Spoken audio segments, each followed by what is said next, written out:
We're still not quite finished. It's about the first week of January, and we're getting close though. I want to say painfully close. Seems like it's always one more thing, but headlights are in, and we ended up going with painless LEDs, and they came with these nice little dualies, and yes, those are mounted very poorly for off-roading because they will hit before anything else, or for even parking in a parking garage. So they'll move back, but there were just two convenient holes in the bumper already, so we just set them in there to keep all the parts together this morning. These truck light, TRUCKLITE, 7-inch rounds, are LEDs and draw very little amperage. And you can see here's really where my, spacing issues were. They are the ones that fit. Now the radiator's not mounted yet. If you got a good eye, you can tell it's in crooked. But I'm just leaning a little forward, but it's not mounted all the way yet. Made a nice little dent today on the engine. When I say we're painfully close, it primarily has to do with the wiring. My wiring expert is perpetually unavailable, and so we finally were able to get the right harness. The biggest problem that we had was that where we sourced the engine from, they sent us the wrong harness. They sent us from a 95, which will not work properly with an 89 engine, we came to find out. So that, as you can see, I mean, we've really gotten some of these lines nice and clean now. All the loose lines are going for the thermostat, or for the temperature gauges, and alternator lines and whatnot. We've got the ignition coil and solenoid cables just kind of looped up here and loosely put into play. This does have, once again, as we've talked about many times, the power steering, so it's roughly kind of hanging out where it's going to go. The brake switches now has the Series 3 Power Boost, Power Assist braking, so the brake switch is now up here.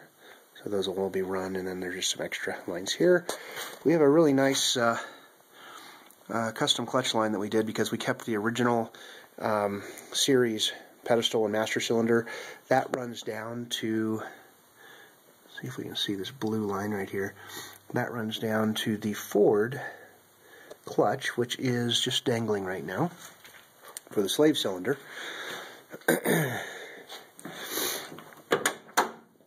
The switch panels are starting to come together. We are painfully close. We just ran out of spade connectors today, so like I say, painfully close on a lot of things. Want to be done, but not quite there. But it's cleaning up real nice. The weather stripping has started to go in.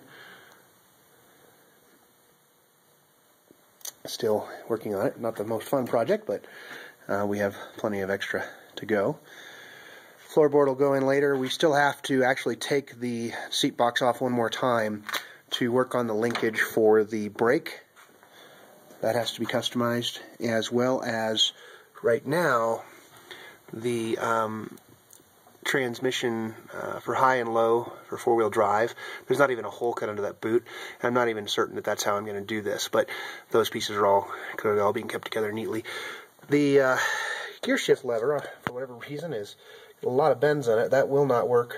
Obviously, you can tell I can just run nice and straight and get rid of this bend. So when we're all done, I'll take that down and get that straightened out. That's cleaning up nicely. We did go ahead and install a trailer setup with a 7-pin and a 4-pin deal, which will be nice. Seats all came in really nicely, and I still have to mount the bolting for here, so I just got this propped up with my Dremel case, but painfully close there too. We put a work light in. Awkward little position with if the door's open, the light will be awkward, but I intend to put a bracket which will raise that light up by about 2 inches, or whatever the height of my roof is. I'll bring it up to match the height of the roof line on the top. But once again, we're not all the way there. I can't turn it over and show anybody the vroom of the engine just yet, but we put in an extra switch for a rear wiper. I think I will put a rear wiper motor in, and left all the original setup for the switches. We did add, you can notice on either side of the steering wheel, 2 green lights. Those are actually going to be turn signal indicators. So we went a little, custom on the switch panel here. Some may not like that, but we did want to go ahead and add lights to the front, lights to the back. There will be a winch.